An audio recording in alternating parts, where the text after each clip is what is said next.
रहेगा कि जिस तरह आम कोई फ़ोन में बात करनी होती है तो उसमें बैलेंस डालना होता है, तो इसमें भी गुरमत का बैलेंस, श्रद्धा के भाव, भक्ति भाव, ये फ़ोन नंबर डायल करने से पहले अगर मेरे हृदय में ये भाव नहीं है, ये गुरमत नहीं है, ये समर्पण नहीं है, तो ये नंबर नहीं लगेगा। और फिर मैं इस नंबर को दोष देता हूँ, फिर मैं कहता हूँ शायद ये बातें बेकार की हैं, क्योंकि अपना कर्म या अपनी जिम्मेवारी वो कोई लेना नहीं चाहता, मैं लेना नहीं चाहता। कि भक्ति तो सिर्फ और सिर्फ भाव है। भक्ति में से भाव का घाटा हो जाए, समर्पण का घाटा हो जाए, तो भक्ति के समझो प्राण निकल गए, भक्ति बची ही नहीं। भक्ति वो कहला ही नहीं जा सकती जिसके अंदर सदगुरु के प्रति समर्पण नहीं है, दिल में प्रेम नहीं है, श्रद्धा नहीं है। तो अगर दिल में श्रद्धा नहीं, दिल में प्रेम नहीं, दिल में सदगुरु के प्रति विश्वास नहीं, समर्पण नहीं, तो फिर इस शरीर की हरकत को भक्ति नहीं कहा जा सकता। शरीर चरणों में लेटा रहे और अकल मुझ पर भारी है, तो ये भक्ति नहीं, ये ढोंग है, ये धोखा है। और धोखा हम किसी और के साथ नहीं, अपने साथ कर रहे हैं। किसी और को धोखा क्या दे सकते हैं? किसी को कोई धोखा नहीं दे सकता। हम सबसे बड़ा पाखंड अपने साथ कर रहे हैं। अगर मन में कोई भाव नहीं, दिल में कोई श्रद्धा नहीं, फिर तो शरीर की हरकत। तो ये भक्ति कोई दुनियादारी का सिलसिला नहीं कि निभा लेंगे, निभानी पड़ेगी, बड़ी कोई मजबूरी है। दुनियादारी निभाएं जहां मजबूरियों में निभाना पड़ता है, पर भक्ति तो इन सब चीजों से मुक्त करने वाला एक रास्ता। उसमें ये एहसान हम किस पर करने चले हैं कि हम निभा लेंगे। तो मन के अगर ऐसे भाव हैं, जीवन पर अकल का इतना जोर है कि दिल नहीं मानता कि कहे अवतार गुरु ही रब है, इस बीच कोई भूलेका नहीं, कि परमात्मा है भी कि नहीं, अकल मेरी नहीं मानती, तो दास तो ये कहेगा फिर इस ढोंग को छोड़ के अकल को पूरी दुनिया में जाके आजमा लें, इसको चलाएं, दौड़ाएं, भगाएं, शायद थक के किसी दिन ये भी हार मानेगी और उस दिन शायद समर्पण आएगा जीवन में। क्योंकि उससे पहले तो ढोंग, ना ढोंग से मुक्ति मिलनी, ना आनंद मिलना। तो अपने साथ ये धोखा ना करें। और दुनिया में भी यही अलग अलग तरीकों से दुनिया कर रही है। और दास अक्सर पंक्तियां दोहराता है कि तुम जमाने की राह से आए वरना सीधा था रास्ता दिल का। और मेरी अकल को अगर सीधा रास्ता पसंद नहीं आ रहा, तो दास तो सबको यही न्योता देता है कि जरूर जमाने की राहों में जाएं, इतनी हिम्मत दिखाएं। अकल का पूरा जोर, जहां अकल में इतना बल है कि सच को नकार रही है, तो फिर उसको घूमने दें जमाने की राहों में। और जब जमाने की राह से थक कर लौटेंगे तो सदगुरु ने तो यही मिलना है, क्योंकि ये रब हैं और इनका ब्रह्म ज्ञान अटल सच्चाई है। इसने कहीं जाना नहीं, इन्होंने कहीं जाना नहीं। तो जब घूम फिर के हम पहुंच जाएंगे तो इनके चरणों में ही आना है। तो यही बात कि किसी प्रकार का जोर, किसी बात का एहसान किसी पर ना करते हुए अपने पर यह एहसान करें कि अकल का भी जोर है तो उसको भी दौड़ाया है दुनिया में जाके। वरना भक्ति के ना आनंद के हम पात्र बन सकते हैं, ना कोई जीवन में प्रेम आ सकता है। और यही पीछे कुछ पंक्तियां पढ़ने को मिली। एक तो अवस्था ये कि अकल मानती ही नहीं, ढोंग चल रहा है। एक अवस्था ये कि ना पूरी तरह से इधर हैं ना उधर हैं। तो एक शायर की पंक्तियां पढ़ी कि शोला इश्क बुझाना भी नहीं चाहता वो, मगर खुद को जलाना भी नहीं चाहता।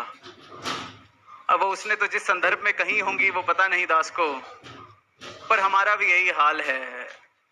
अंदर से रूह तो चाह रही है समर्पण करना। इनके ज्ञान के सरोवर के तट पर खड़े हैं, पैर भी डुबा रखे हैं, कभी हाथ डुबा लेते हैं, कभी मुंह धो लेते हैं इनके सरोवर से। शोला इश्क बुझाना भी नहीं चाहते, ये जो इश्क है इसको बुझाना भी नहीं चाहते, मगर खुद को जलाना भी नहीं चाहते। खुद को संभाले भी रखना है, बचाए भी रखना है कि मैं बच जाऊं, मेरी अकल बच जाए, मेरा अहंकार बच जाए और ये रस भी मिलता रहे। तो ये किनारे पे खड़े होके कब तक थोड़ा थोड़ा पैर डुबाएंगे, थोड़ा थोड़ा हाथ डुबाएंगे, थोड़ा थोड़ा मुंह धोएंगे, पूरे का पूरा इनके ज्ञान के सरोवर में उतर जाएं। हस्ती छट के वेख बुलेशा जिदा ना जपे तू वो है। कितनी बार इन शब्दों को दोहराते हैं पर अपनी अवस्था की तरफ गौर कर पाए। और जिसने खुद को जलाया है तो उसको तो इसने अमर ही किया है सतगुरु ने। अभी समागम सेवा का भी समय आ रहा है। आज वो गीत भी एक सुना पागल सेवक जी का। तो पिछले साल जब ये दास ने गीत सुना तो साथ ही दीन दयाल करके भी एक गीत, उसमें अंत की पंक्तियों में आता है अमर सेवक। तो दास को दिलबाग जी ने बात बताई कि पहले पागल सेवक जी के नाम से तखल्लुस होता था इनका, इस जोड़ी का। फिर बाबा जी ने कुछ समय बाद, कुछ वर्षों बाद अमर सेवक कर दिया। तो मन में भाव आए कि सतगुरु इससे बड़ा प्रमाण और क्या दे कि पागल बन के सेवक तो बनो, अमर करना फिर मेरा काम है। तो इससे बड़े प्रमाण, इससे बड़े इशारे सतगुरु और क्या देगा। और पागल बनने का कोई ये मतलब नहीं कि अपनी चेतनता भूल जाएं। अपनी मैं को छोड़ के जो चेतनता इन्होंने मुझे दी है सिर्फ उसको अपना पाएं। इतने पागल हो जाएं कि मेरी अकल इनके आगे खड़े होने की जरूरत भी ना करे। तो फिर पागल कहलाने लायक, तो फिर हम इनके दर के पागल, फिर तो ये अमर करेंगे ही करेंगे। तो जिस राह पर हम हैं, जो भक्ति, जो ये सतगुरु पूर्ण जीवन में आया है, तो जिस अवस्था तक ये हमें पहुंचाना चाहते हैं उस अवस्था तक ना पहुंचने का कारण हम खुद हैं। अगर कोई ये कहता है कि संगत भी आ रहे हैं, सिमरन भी कर रहे हैं, सेवा भी कर रहे हैं, पर आनंद जीवन में नहीं है, तो या तो ये सब का ढोंग, शरीर की हरकत, या फिर वही अवस्था के शोला इश्क बुझाना भी नहीं चाहता वो, मगर खुद को जलाना भी नहीं चाहता। तो जलाना तो पड़ेगा अगर जीवन में आनंद की अवस्था प्राप्त करनी है तो। और जहाँ समागम सेवा का जिक्र हो रहा है तो दास को पिछले साल की एक बात याद आ रही है। मॉर्निंग सेवा समालखा में पिछले साल पहली बार शुरू हुई, तो दास को भी इनकी कृपा से सेवा पर जाने का अवसर मिला।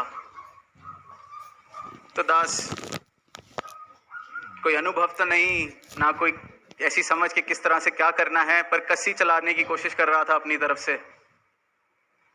तो थोड़ी कुछ मिनट बीते, 10-15 मिनट, तो देखा कि हाथ पर छाले पड़ने शुरू हो गए हैं। पर दास कर रहा था कि चलो कोई नहीं, कभी कभी अवसर मिला है दातार माते सरदास की कि शक्ति बख्शो सेवा कर सकें। 5 मिनट ये सिलसिला और चला। पीछे से एक आवाज आई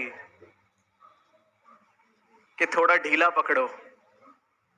बहुत जोर से पकड़ी हुई है कस्सी। एक महापुरुष, वो माहिर होंगे इस कला में, इस सेवा में, तो उन्होंने बस इतनी सी आवाज दी। अब दास ने सुनी, दास ने कहा आई तो मेरे लिए ही है ये आवाज। कोशिश की कि चलो पकड़ के देखते हैं। पहले मन में सवाल आया कि ढीला पकड़ेंगे तो चलेगी कैसे, पर करके देखी। और फिर अगले पूरे महीने जब भी कस्सी चलाने का अवसर मिला उसको ऐसे ही पकड़ा और हाथ पे कुछ जख्म नहीं आए। तो उनका तो शुक्राना किया ही, पर मन में ये भाव आया कि यही कला तो जीवन जीने की भी सतगुरु सिखा रहा है कि जीवन को थोड़ा हल्के से पकड़ो। इतने जोर से पकड़ के रखोगे तो दुख, संताप आना ही आना है, जख्म पड़ने ही पड़ने हैं।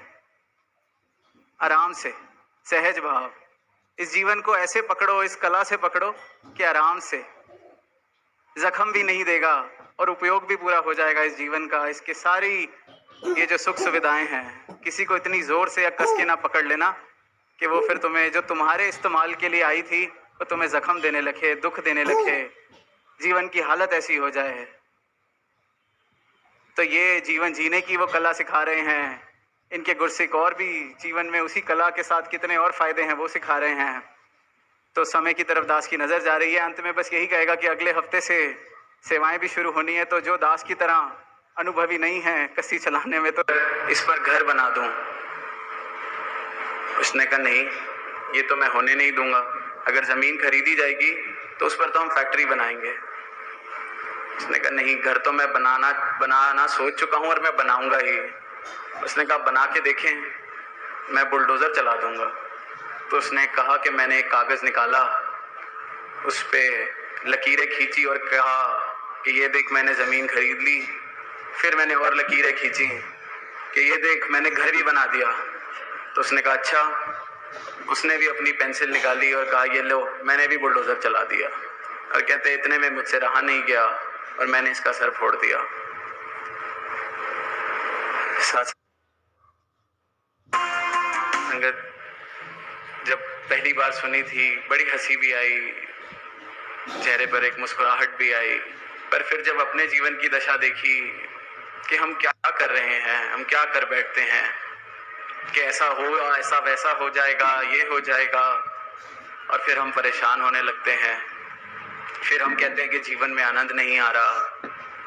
फिर हम कहते हैं कि आज संगत भी गए पर ध्यान नहीं लगा, क्योंकि मन स्थिर कैसे होगा जब सारी चीजें ही मैंने मिथ्या के साथ बना रखे हैं, माया के साथ बना रखे हैं। उनका तो सब कुछ फिर कागज पे था। अगर असली में भी एक घर बन जाए, रिश्ते बन जाए, सब कुछ बन जाए, हम ब्रह्मज्ञानी संत कहते तो हैं कि ये माया है, डिटैच अटैचमेंट। पर क्या वाकई ये हमारे जीवन में उतरे हैं भाव? ये बिल्कुल इस प्रकार है कि हम जीवन ऐसे जी रहे हैं कि जैसे कोई चल रहा हो और उसकी परछाई पर किसी ने पैर रख दिया और वो उससे नाराज होने लगे कि आपने मुझे चोट पहुंचाई है। वो कहेगा कैसे, आपने मेरी परछाई पर पैर रख दिया। अब ऐसे किसी को जब हम चलते देखते हैं और वो ऐसे ही करने लग जाए कि चल रहा हो और परछाई पर कुछ टकरा जाए और वो ऐसे करने लगे कि मुझे तो चोट लग गई है, वो शोर मचाने लगे, तो ऐसे बंदे को सारे हंस के कहेंगे कि तू पागल है, कर क्या रहा है। पर हम सब भी तो यही कर रहे हैं। मेरे मान सम्मान को ठेस पहुंच गई है, मैं इसको छोड़ूंगा नहीं। इसने ऐसे कर दिया है, मैं इसको छोड़ूंगा नहीं। मुझे पैसे का मेरे नुकसान हो गया है, मुझे बड़ा क्रोध आ रहा है। हमने भी सारे रिश्ते इसी परछाई के साथ बना रखे हैं।